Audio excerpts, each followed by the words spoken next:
Y Gloria va a hablar de ITIL, desde un punto de vista docente, pero creo que bastante interesante, y tratando de ver esa aproximación de eso que aparentemente está ahí y que no le damos importancia, pero es la base de todo lo que vamos a ver en un producto como ya Service Management o ServiceNow o cualquiera de estos productos. Así que, Gloria, bienvenida. Muchas gracias, Guillermo. Y adelante. Luego, al final, haremos un par de preguntitas también. A ella ya sí. Bueno, buenos días, buen día a tothom. Vamos a hablar de ITIL 4, además, esta nueva versión. Antes de empezar, ¿alguien está certificado en ITIL 4? Algunos por aquí. Algunos que no han llegado a ITIL 4 pero tienen ITIL 3, por aquí. ¿Alguien que hubiera empezado en ITIL 2? ¿No? Bueno, yo he pasado desde el ITIL 2, empecé ITIL 3, ITIL 4. Como os ha comentado Guillermo, yo soy ingeniera, no soy informática, pero en aquellos tiempos pues, los ingenieros, los economistas y tal empezamos a entrar en el mundo de la informática, pero creo que es bueno en el sentido que teníamos todo lo que era la parte de negocio como foco y que por tanto la informática era una herramienta. A veces nos encontramos que parece que la herramienta informática sea el fin, pero son una herramienta para pues, las organizaciones, para los negocios, etc. Entonces, bueno, hoy lo que vamos a ver, no vamos a ver en profundidad qué es esto de ITIL 4, lo vamos a ver a vista de pájaro, sino más bien el por qué, ¿no? en qué entorno estamos y por qué ha habido esta evolución. Y de hecho vamos a ver un poquito la historia desde que nació ITIL hasta que hemos llegado a ITIL 4. Vale, entonces, empezamos en qué es ITIL 4. Para saber qué es ITIL 4, lo que se me ocurrió es ir a la web de ITIL, de Axelos, y ver qué es lo que ponía como ITIL, ¿no? Entonces, nos habla de que es un marco de trabajo, es un marco de trabajo basado en buenas prácticas, es decir, que es una guía, una referencia en la que nos podemos basar y que además está, digamos, basada en experiencias de muchas personas, expertos que han ido trabajando y han ido poniendo su grano de arena de cómo se puede realmente hacer una buena gestión de servicios. Entonces, está utilizado pues, para hacer la gestión de servicios de las organizaciones alrededor de todo el mundo. De hecho, ha sido, digamos, el estándar de facto para todo el mundo, el ITIL como una guía desde que nació. Gestión de servicios. Realmente se ha quedado como gestión de servicios de TI, es decir, que no ha trascendido, siempre está toda esta parte técnica de TI, pero yo considero, y de hecho Jira pues, lo está haciendo y se está utilizando, ¿no? Como el ejemplo que comentaba de Aliseda, que es que sirve para cualquier gestión de servicio.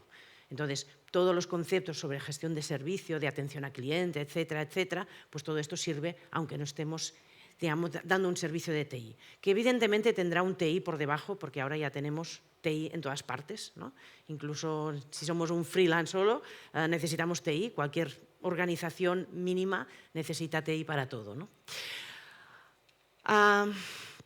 Optimiza las tecnologías digitales para co-crear valor. Veremos que nos aparece en ITIL 4 este concepto de co-creación de valor. En ITIL 3 ya hablaba de creación de valor, en ITIL 2 también, pero aquí cambia un poco el concepto, la co-creación, veremos también a qué se refiere.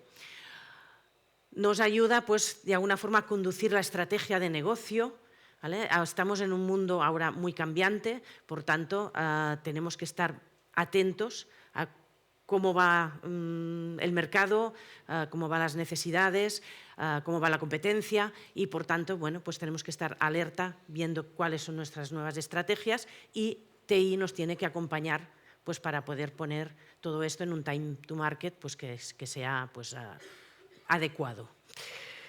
Y luego también, pues, digamos, abarcar o abrazar o adoptar, digamos, todo lo que es esta transformación digital. Estamos en un mundo muy cambiante, que cada vez la tecnología es más importante, estamos más digitalizados y ahora con la pandemia aún hemos hecho un paso más y, por tanto, pues necesitamos de alguna forma pues, algo digamos, que nos ayude en todo esto. ¿Y qué nos proporciona ITIL? Bueno, pues nos proporciona una guía con unas prácticas comunes, como puede ser cómo gestionar unas incidencias, cómo gestionar unos cambios, cómo gestionar la configuración de nuestras infraestructuras, etc. Y también un lenguaje pues para que sea común, para que, digamos, en la organización pues no haya malos entendidos y todos estemos hablando el mismo idioma, ¿no? Y podamos colaborar realmente. Un aspecto que también vamos a ver que le da mucha importancia es en el tema de la colaboración. Vale, vamos a ver un poquito de historia de ITIL. ITIL, de hecho, nació en los años 80. A ver, pues aquí yo voy a estar pasando, no sé si... ¿Sí? Espera. Porque este... Bueno, mientras... empezó en los años 80. ITIL realmente es un acrónimo de Information Technology Infrastructure Library y digamos que una organización decidió empezar o vio la necesidad de empezar a trabajar, digamos, con TI de una forma formal, con la formalidad que necesitaba porque cada vez TI era más crítico. ¿Sabéis cuál era esta organización? ¿Alguien lo sabe? ¿Quién era? El gobierno británico, ¿de acuerdo? El gobierno británico se dio cuenta lo que era el CCTA, que era la agencia, gracias, de telecomunicaciones y computación central del gobierno británico, empezó viendo que realmente esta necesidad, digamos, ¿vale? Vale, entonces en el 89 aparece la primera versión de ITIL, ¿vale? Es un compendio de unos cuantos libros donde habla de gestión ya de niveles de servicio, de la gestión, digamos, del helpdesk, de la gestión de los cambios. Y, de hecho, el gobierno británico no solo tiene ITIL, sino que con el tiempo ha construido, digamos, todo un portafolio de buenas prácticas, de marcos de trabajo de buenas prácticas. Bueno, no sé qué hago. Con los cuales no solo vamos a, digamos, nos da unas guías para hacer una buena gestión de servicios de TI, como sería ITIL, sino que también nos da una guía para gestionar bien los proyectos, que es Prince2, o de gestionar bien los programas, los portafolios y también cómo gestionar los riesgos, cómo gestionar el valor o los beneficios, también cómo nos pueden ayudar oficinas de proyecto, programas o portafolios e incluso nos dan unos modelos de madurez para que nosotros nos podamos evaluar en nuestra organización lo bien, digamos, o lo maduros que somos en gestionar tanto proyectos como servicios, ¿de acuerdo? Por tanto, digamos que nos da unas guías para hacer las cosas bien, ¿vale? ITIL siempre ha estado hablando de tema de calidad y de hacer las cosas bien a la primera. Siempre se puede mejorar, pero de alguna forma que nos podamos guiar. Entonces, no cojamos ITIL como algo muy teórico, sino que es algo que nosotros tenemos que coger la parte más pragmática que nos puede ayudar en nuestra organización. Evidentemente, no todas las organizaciones son iguales, no todas las necesidades son iguales y, por tanto, lo que tenemos que hacer es tener en cuenta qué es lo que nosotros realmente nos da valor, nos importa, ¿vale? Las herramientas, ¿no? como Jira, pues nos pueden ayudar porque están alineadas con estas buenas prácticas y, por tanto, de alguna forma nos facilitan que podamos seguir con estas buenas prácticas que sabemos pues, que están funcionando en otras organizaciones. Vale. En el 2001 aparece la nueva versión, la versión 2. En esta versión ya nos dan una estructura, ya no son unos cuantos libros sueltos, sino que ya nos crea... Ahora. Nos da una estructura de 2 libros, de hecho, que son el Service Delivery y el Service Support. De alguna forma, el Service Delivery lo que hace es preparar el servicio y luego el Service Support es ya operar el servicio, el día a día del servicio. Y ahí, si os fijáis, pues ya nos aparece que el negocio está en un lado, la tecnología está en el otro, por tanto se tienen que hablar, y por tanto siempre tenemos que estar realmente dando servicio al negocio. Pasamos al 2007 y aparece la tercera versión, la versión 3. Esta ya es un poco más madura, ¿no? ITIL también, digamos que va madurando, va evolucionando, y nos presenta ya lo que sería un ciclo de vida de un servicio. De hecho, si nos fijamos en la versión 2, nos dice, esto lo preparamos y luego ya lo tenemos en marcha, pero nos faltaba la puesta en productivo. Entonces ahí nos añaden una pata. Si fijáis aquí, en este círculo de medio está el diseño, la transición y la operación. Es decir, también nos da buenas prácticas para cómo transicionar el servicio, desde que lo hemos preparado a ponerlo en productivo. También nos añade en el centro la estrategia. Es decir, primero tenemos que pensar en cuál es la estrategia de nuestro servicio para nuestra organización. Y luego también tenemos una envolvente por fuera, que es la mejora continua. Es decir, nos da, digamos, un modelo de 5 fases: estrategia, diseño, transición, operación y luego esta envolvente de mejora continua para gestionar los servicios. Y entonces nos define una serie de procesos.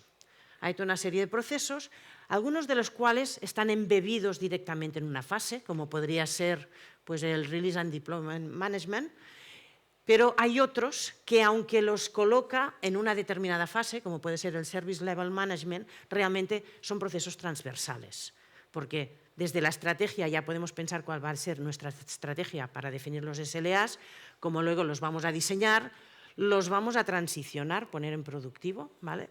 Y luego los vamos a operar. Y según pues, los resultados que veamos, pues vamos a estar mejorándolos, ¿no? con la mejora continua. Si esto lo viéramos en una línea de tiempo, digamos que cuando empezamos un servicio empezaríamos con la estrategia, luego pasaríamos al diseño, la transición y en un momento dado ya lo pondríamos en operativo y esto ya podría durar pues, años. Entonces, esta primera parte, hasta que lo ponemos en productivo, sería, digamos, como un proyecto, tiene un inicio y un fin. Y de hecho, ITIL ya nos dice, para esta parte podéis usar gestiones de proyecto como puede ser Prince2 o como puede ser el PMBOK o cualquier otra gestión de proyecto. Es decir, no se mete en la parte de gestión de proyectos, dice, utiliza otras buenas prácticas, otros marcos de trabajo para hacer esto. En el momento en que ya hemos puesto en operativo y va a durar años hasta que ya se termine, lo cambiemos, lo tiremos a la basura, podemos tener, aparte de toda esta gestión de consultas, de atención a usuario, de incidencias que pueden ocurrir, también pues, cambios de tecnología, cambios por nuevas necesidades del negocio, mejoras, etc. Todo esto serían como ruedecitas o círculos, ¿no? de poner en marcha otras cosas dentro de la operación. Por tanto, podemos estar haciendo otra vez diseño, servicio, transición y hasta ponerlo en operativo pues, muchas veces a lo largo de los años. En el 2011 saca un update de la versión 3, donde arreglan algunas cosillas que no acababan de, bueno, digamos, algunos errores que había, pero sobre todo es porque añadieron un nuevo proceso, que es la gestión de relaciones con el negocio, y nuevo rol, que es el gestor de relaciones con el negocio, precisamente para enfatizar esta parte, ¿no? que les faltaba más de relación negocio con TI. Y luego ya, bueno, ahora sí, vale. En el 2016 nos aparece otro libro, un libro totalmente distinto, que es el ITIL Practitioner. No sé si alguien lo ha visto, lo conoce. ¿No? Vale, este libro tiene otro foco. Es el foco de cómo yo implanto ITIL en mi organización. Cómo implanto una gestión de servicios basada en las guías digamos, de ITIL, de este marco de trabajo. Y entonces ya se centra... Bueno, le cuesta. Bueno, se centra en decir cómo voy a hacer esta lo que comentaba antes Guillermo, esta gestión del cambio, esta transformación de mi organización en implantar una gestión diferente o mejor, digamos, de los servicios. Y ahí nos aparecen lo que le llaman los principios. Y los principios en que se basa ITIL, que nos aparecen aquí en el ITIL Practitioner, son, primero, que nos enfocamos en valor. Es decir, cuando vayamos a poner algo en marcha, que sea algo que realmente nos esté dando pues, unos beneficios. Y dependiendo de la organización, pues será una cosa u otra. La otra es empezar donde estamos. Dice, no cojamos y lo tiremos todo, sino que intentemos ver dónde estamos.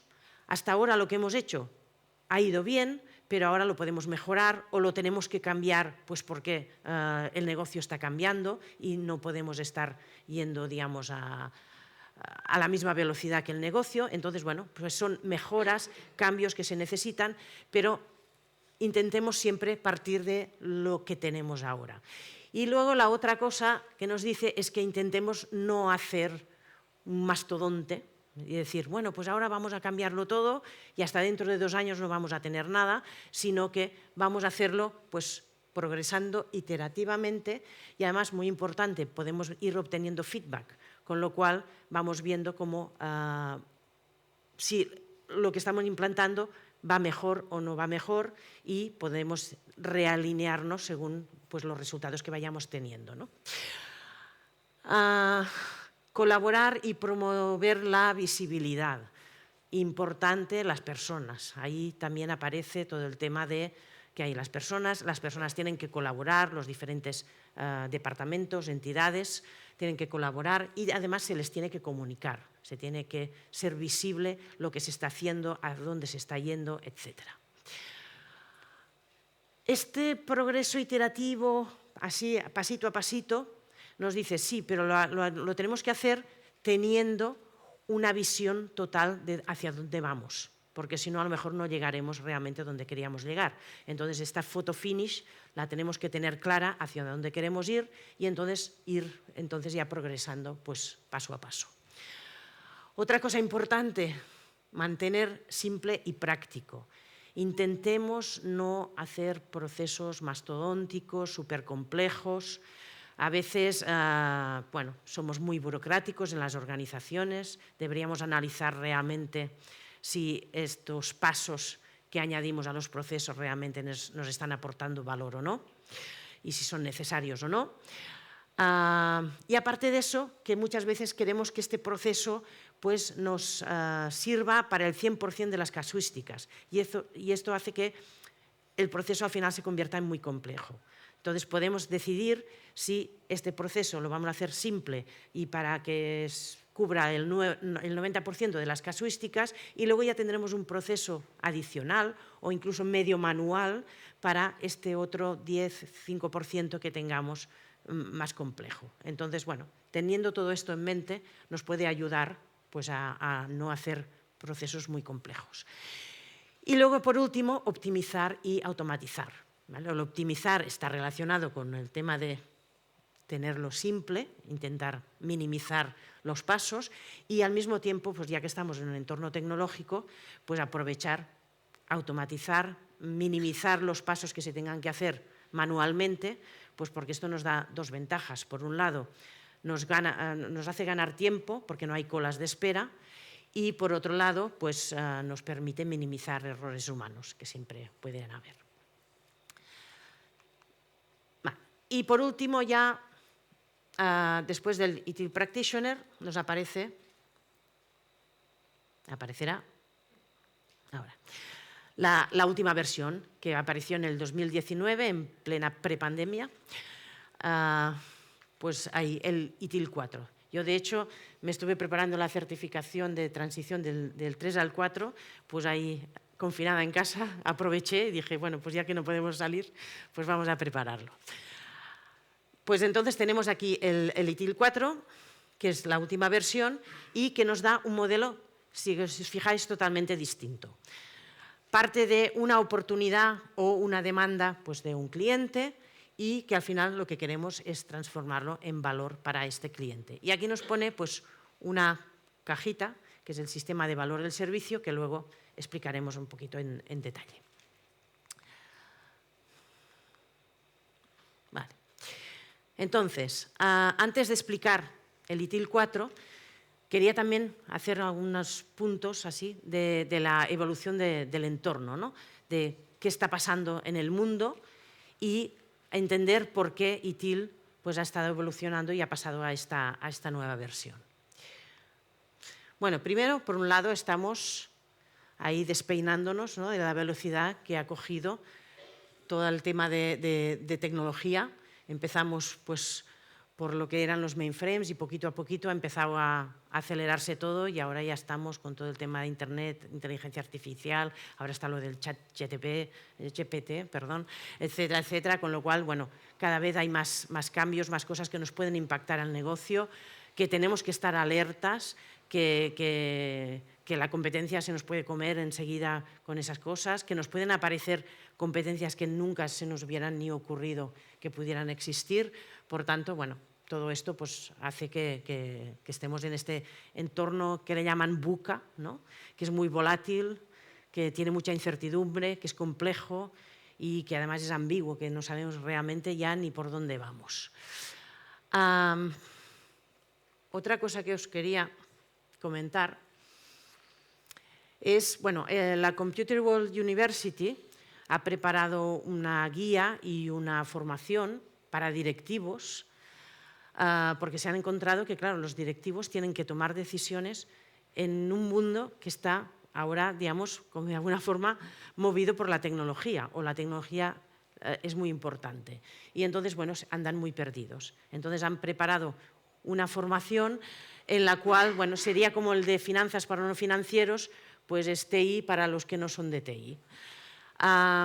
Y bueno, y de esto, pues me gustaría comentar este diagrama que tienen en esta guía, en la cual, bueno, pues hablan de que ha habido pues unas cuantas plataformas, ¿no? Una primera plataforma donde estaban los mainframes y esto lo asocian pues a lo que sería la industria 2.0, que era, la base era todo el tema del petróleo. Luego ya se pasó a la segunda plataforma, lo que eran los ordenadores personales, los PCs, donde ahí ya todo el mundo ya empieza a tener un PC tanto en el trabajo como también en casa. Y bueno, pues digamos que la industria de la electrónica es la que digamos, promueve todo esto y estamos en la industria 3.0. Y luego finalmente ahora estamos en lo que sería la tercera plataforma donde la explosión con Internet, con todo el tema de las comunicaciones, pues hace pues, que tengamos todo este tema de movilidad, de cloud, de IoT, del Big Data, etcétera, de la inteligencia artificial que está apareciendo, que ya empezó hace muchos años, pero ahora está ahí explosionando. Y ahí estaríamos, digamos, en esta industria 4.0 de Internet de los servicios. Y aquí, de lo que me gusta a mí de este diagrama es lo que pone justo encima de lo de las industrias y es quién tenía el poder o quién tiene el poder en cada una de estas plataformas, de estos periodos.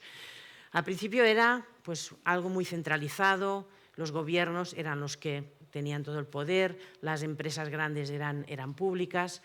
Luego ya se pasa a privatizar muchas empresas, entonces ya quien tiene el poder son las grandes corporaciones, las grandes marcas. Y ahora pasamos a que quien tiene el poder es el usuario, las personas, los individuos. Un tuit puede mover montañas, ¿no? Acordémonos del tuit aquel del Me Too, lo que llegó a suponer, ¿no? Entonces, bueno, pues todo esto también es un cambio de paradigma que tenemos que tener en cuenta y que nos afecta. Otra cosa que también tenemos que tener en cuenta es el término agile. Agile, la agilidad, que es algo que este término se acuñó, digamos, con el significado que tiene en el 2001. En Utah se hizo un congreso donde fueron ahí pues, desarrolladores de software que habían empezado a trabajar de otra forma como trabajaban normalmente, porque habían visto que aquello no funcionaba. Eran proyectos mastodónticos de TI que duraban años y que realmente pues, que no daban las necesidades o el valor a las organizaciones porque eran demasiado lentos, cambiaban las necesidades, era muy difícil cambiar aquello, etc. Entonces, bueno, hubo una gente que empezó a trabajar de otra manera y entonces se reunieron este 2001 y decidieron pues, definir un manifiesto de cómo desarrollar el software de esta manera más ágil.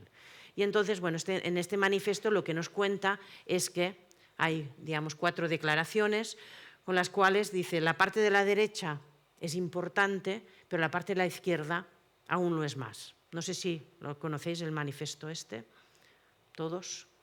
¿No? Bueno, lo explico rápidamente. Vale, por ejemplo, la primera, procesos y herramientas. Son importantes tener unos procesos definidos, tener unas herramientas que soporten estos procesos, pero es más importante los individuos y sus interacciones. Fijaros que ahí empoderan otra vez a las personas. Ya estamos empezando a empoderar a los individuos, ya no somos máquinas que tenemos que seguir un proceso determinado, sino que dicen, sí, tenemos procesos, pero si se tiene que cambiar el proceso, se cambia. Si los individuos creen que esto tienen que hacerlo y además estas relaciones, estas comunicaciones entre las personas son muy importantes.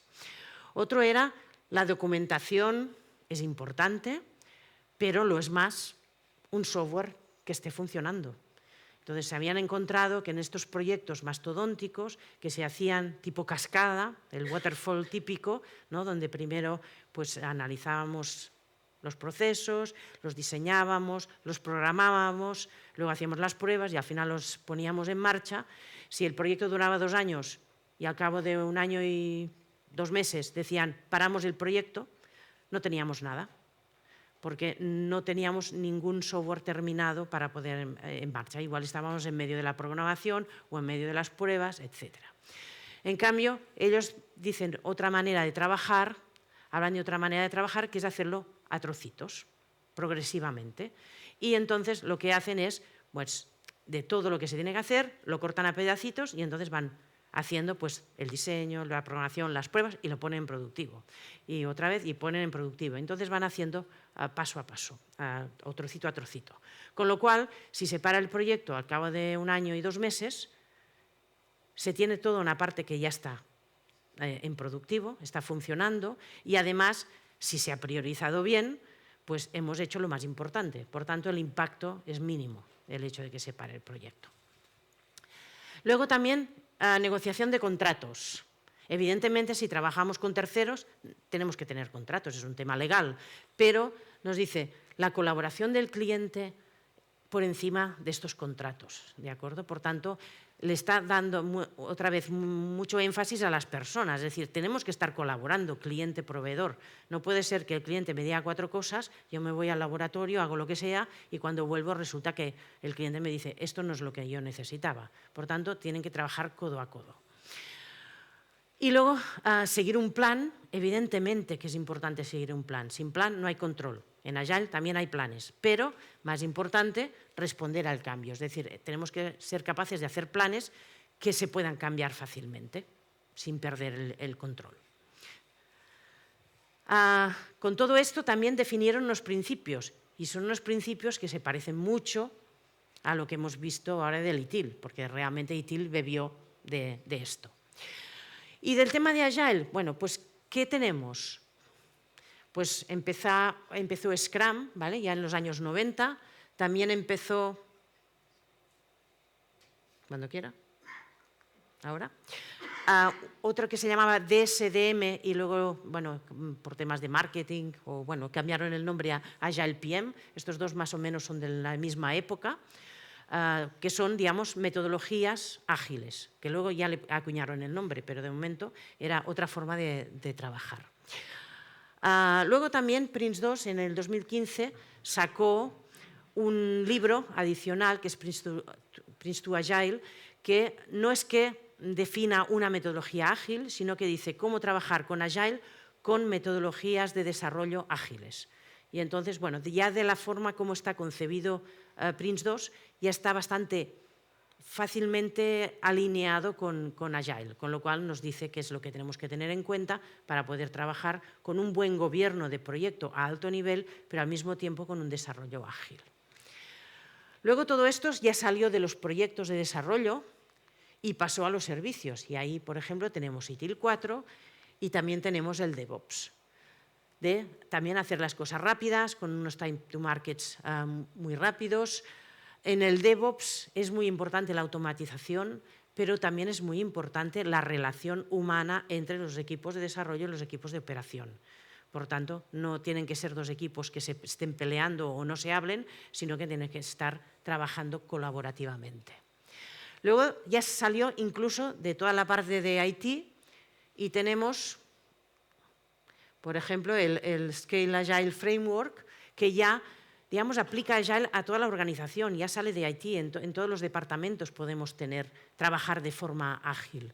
Incluso tenemos algunos marcos de trabajo de Agile People, para los departamentos de personas.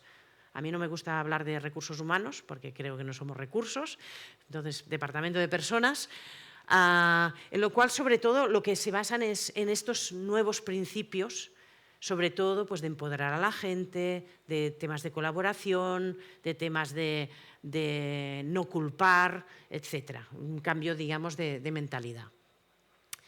Y lo curioso es que todo esto viene de algo que empezó hace ya aproximadamente un siglo y que empezó en Japón, con Toyota.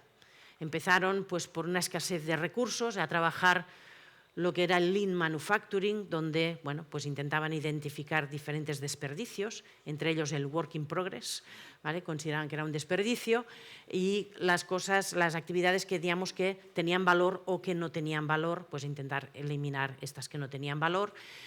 Y bueno, de alguna manera, bueno, pues empezaron a construir este marco que sería el Lean. Para IT hay una organización que ha cogido el Lean y lo ha trascendido a lo que sería trabajar en IT. Hay algunos aspectos de IT que son diferentes de una cadena de automóviles, ¿vale? Porque todo esto es de Toyota, y entonces, bueno, pues digamos que lo ha aplicado a lo que sería el entorno de IT. También tenemos el concepto Kaizen, ¿no? el cambiar para mejorar. Entonces, bueno, esto es este concepto de mejora continua que también acoge ITIL y bueno, que digamos, todos beben digamos, de estos conceptos que ya empezaron pues, hace muchos años. Y luego, por último, también tenemos el Kanban. El Kanban también empezó, que eran unas tarjetitas que en Toyota, pues en una caja de piezas que se estaban fabricando, se ponía una tarjetita en medio de la caja y cuando ya se encontraban otra vez la tarjetita, porque estaban cogiendo estas piezas, sabían que tenían que fabricar más. Entonces se iban con la tarjetita al otro lado de la máquina para empezar a fabricar más piezas. Y esto, digamos, es el inicio del just in time, intentar minimizar pues, los stocks, ¿no? Entonces, bueno, pues aparte de trabajar con límites de obra en curso, de work in progress, digamos, para facilitar que las cosas empiecen y se terminen, se empiecen y se terminen y no se queden ahí abiertas un montón, también sirve como una herramienta de visualización. Están los Kanban boards o los tablones Kanban, pues que ayudan mucho a todo el tema colaborativo de trabajo en equipo. Vale. Visto esto, ahora sí que vamos a ver, así a vista de pájaro, qué es ITIL 4, cómo es la arquitectura, cuáles son sus elementos.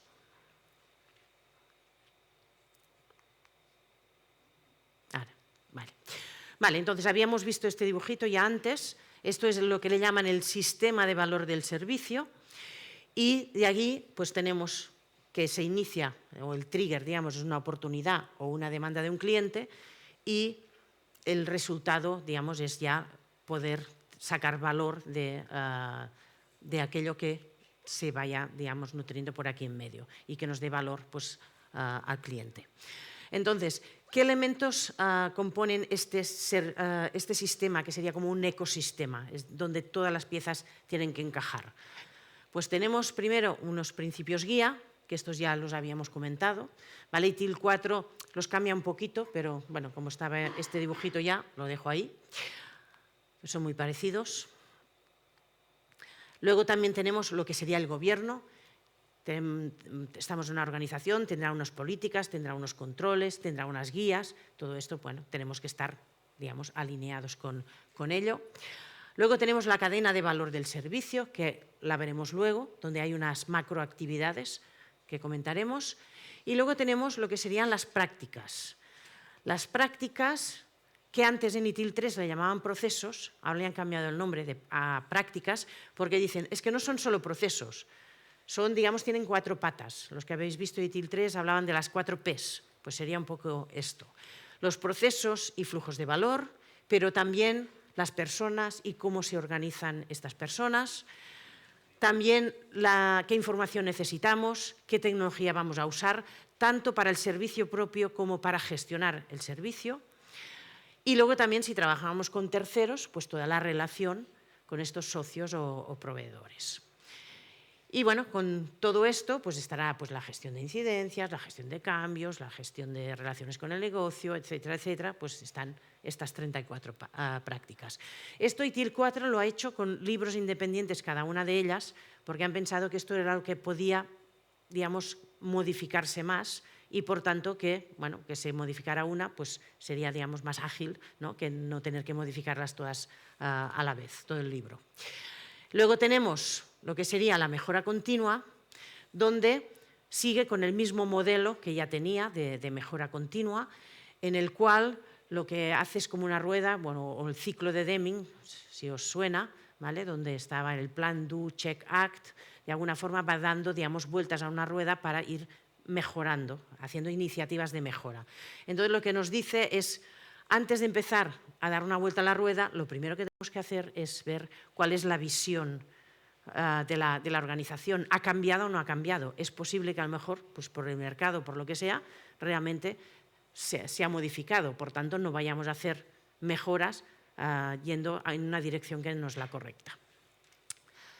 Y a partir de aquí, pues, ¿dónde estamos ahora? ¿Dónde queremos llegar? ¿Si hemos llegado o no? ¿Cómo llegamos?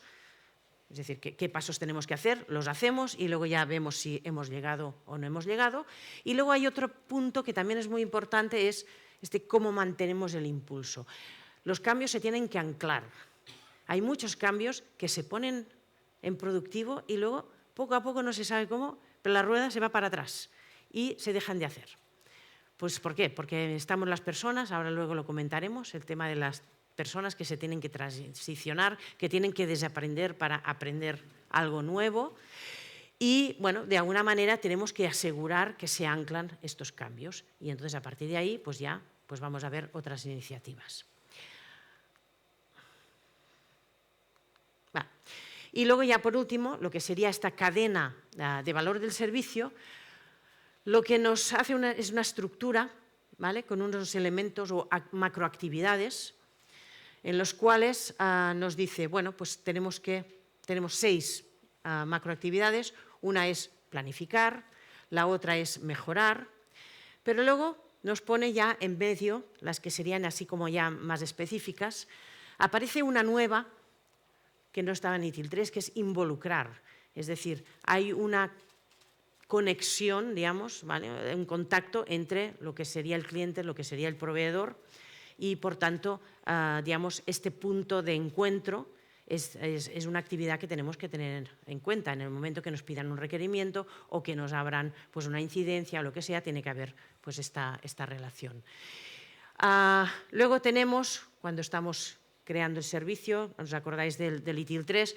Está el diseño, está el obtener, construir y luego la transición. El diseño y la transición, para mí se deberían haber puesto en 2 cajitas diferentes, pero yo creo que es que ya no les cabía más en el cubo y entonces lo pusieron junto.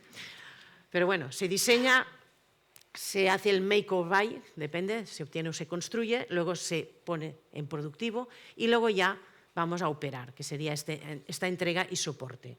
Y todo esto lo hacemos en productos y servicios para conseguir este valor. Entonces, lo que nos propone ITIL es, dice, y todo esto de aquí, pues digamos, estas macroactividades las vamos a poner o las vamos a usar o no, dependiendo de qué es lo que vayamos a hacer. Y entonces define lo que son los flujos de valor. Entonces, aquí, por ejemplo, tenemos un flujo de valor que sería para un nuevo servicio. ¿Qué tengo que hacer cuando voy a implementar un nuevo servicio? Bueno, pues tendré que primero preguntar a ver qué es lo que necesitan, luego planificar, luego diseñar, luego obtener o construir, luego hacer la transición, luego ponerlo en operativo, etc. Y entonces, bueno, hacemos, digamos, como una línea por donde vamos pasando. Si, por ejemplo, lo que es una incidencia de usuario, bueno, pues tendrá un camino totalmente diferente y si además pedimos feedback, pues podemos tener caminos adicionales, etc. Entonces, de alguna manera, con estas piezas, lo que hacemos es ir construyendo estos flujos de trabajo colaborativos para precisamente conseguir pues, este valor en la gestión de los servicios. Vale. Y otra vez, ¿no quiere? Aquí, vale. Y todo esto con este nuevo concepto de co-creación de valor. Está muy relacionado con este punto de aquí de involucración que nos ha aparecido en esta nueva versión. Y es que el valor hasta ahora parecía que lo creaba el proveedor, porque preparaba, porque hacía gestión de incidencias y las resolvía y tal. Pero dice, no, es que si el usuario no abre la incidencia, el otro no la puede resolver. Si el cliente no da unas especificaciones correctas para un nuevo servicio, no se les puede dar este servicio. Es decir, que realmente es un tema colaborativo entre cliente y proveedor, entre el que demanda y el que proporciona, ¿de acuerdo? Por tanto, es un punto clave de todo el tema este que hemos hablado de la colaboración.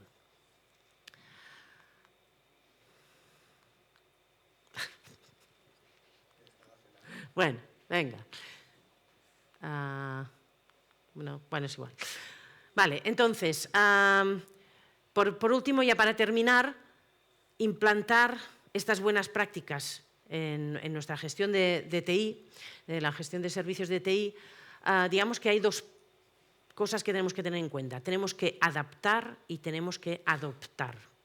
Entonces, adaptar quiere decir que no podemos hacer un copy-paste de lo que tiene el vecino, porque no tiene las mismas necesidades, no tiene las mismas casuísticas, tampoco tiene el mismo grado de madurez y es importante esto. Entonces, si queremos implantar algo y realmente pues, vamos a usar una herramienta que nos proporciona un montón de funcionalidades y decimos, bueno, pues venga, pues vamos a poner todo esto porque realmente nos va a dar mucho y no estamos realmente maduros, lo que vamos a hacer es un caos.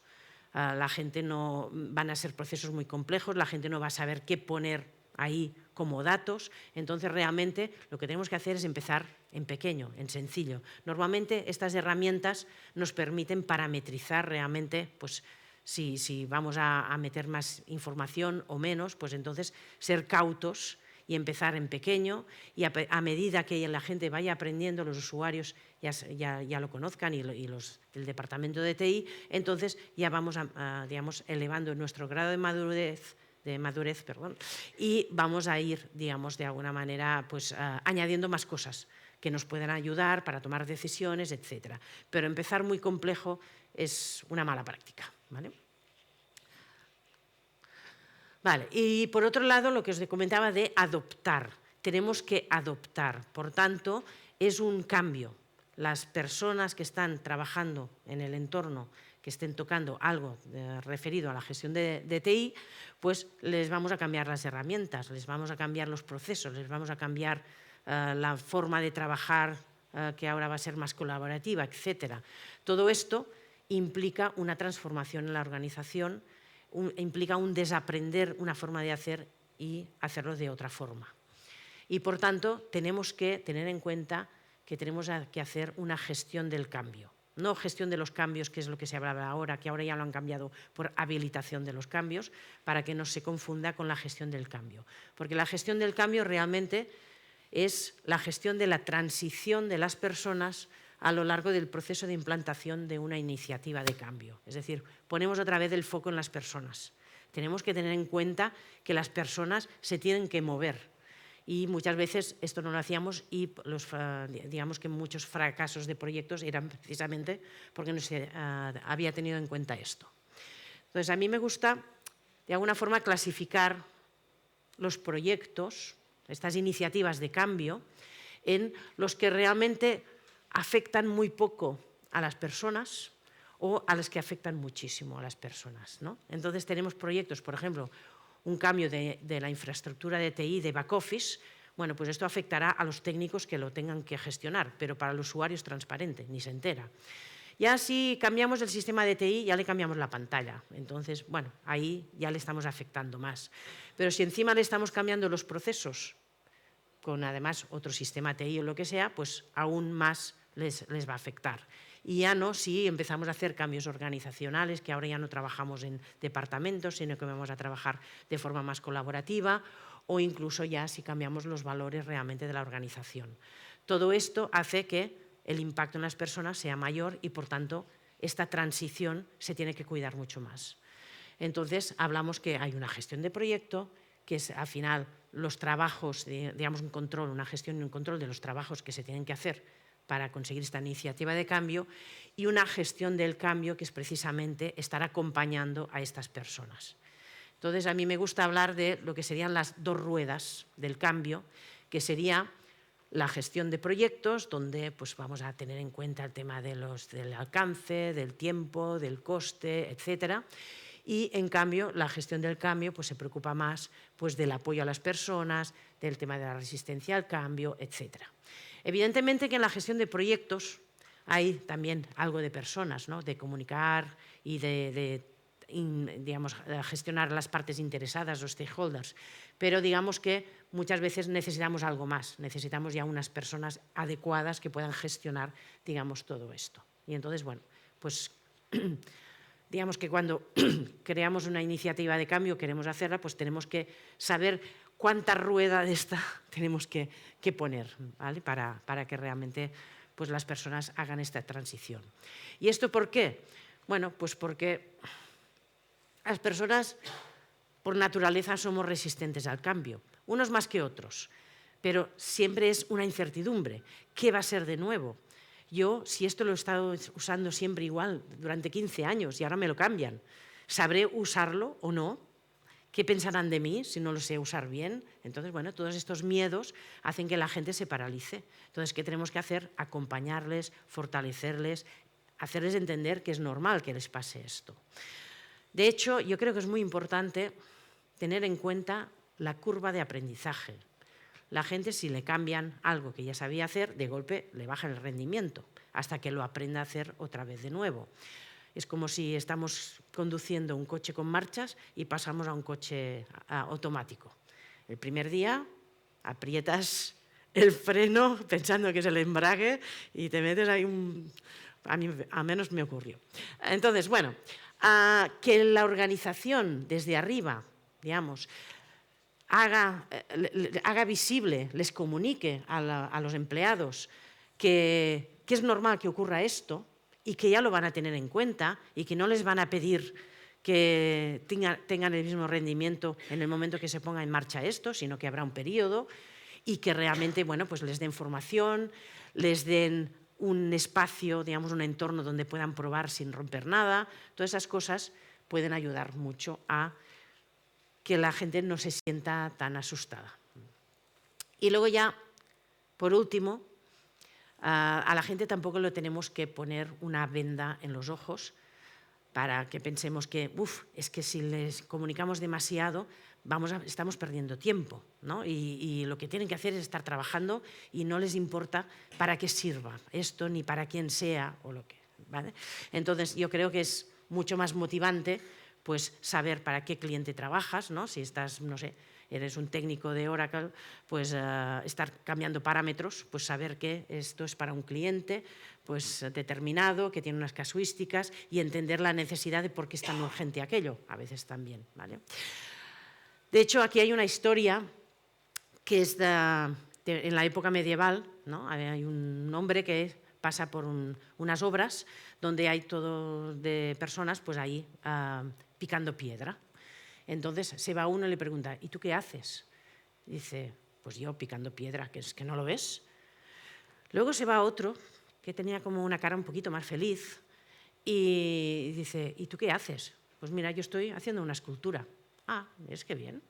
Y luego se va otro que tenía una sonrisa de oreja a oreja, también picando piedra, y dice, ¿y tú qué estás haciendo? Dice, yo estoy construyendo una catedral. Entonces, bueno, saber para quién estás trabajando, qué estás haciendo, es importante. Por tanto, volvemos a poner el foco en las personas, en que no son meras mecanismos o piezas, sino que son personas que se las tiene que cuidar, se las tiene que acompañar, se les tiene que comunicar, y todo esto nos va a conllevar que nos den pues, un buen rendimiento, que estén más motivados, etcétera, y sean más leales incluso, etcétera, etcétera.